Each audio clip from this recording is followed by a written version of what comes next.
सर्व सहकाऱ्यांना विनंती करतो.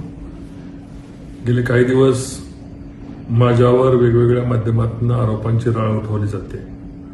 आपल्यालाही माहिती आहे की जे लोक आरोप करतात त्यांचा याच्यामागे काहीतरी दोष नाही, पण चुकीची माहितीद्वारे माझ्यावर आरोप होतात.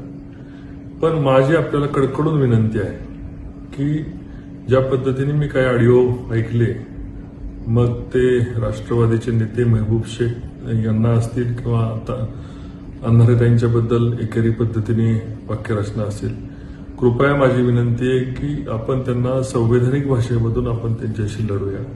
त्यांच्या आरोपांना आपण त्यांचं समाधान करू, नाही झालं तर कायदेशीर आपण त्यांना उत्तर देऊ, पण अयोग्य पद्धतीने त्यांच्यावर टीका करू नये अशी माझ्या सर्व सहकाऱ्यांना विनंती आहे. आपली संस्कृती, आपली परंपरा आपण टिकवायची, आपल्याला बदला नाही घ्यायचा, आपल्याला बदलाव करायचा. जी घोषणा आपण गेले 1 वर्ष दिलेली आहे त्या घोषणेला अनुकरून आपलं वागणं असावं. जय हिंद, जय महाराष्ट्र.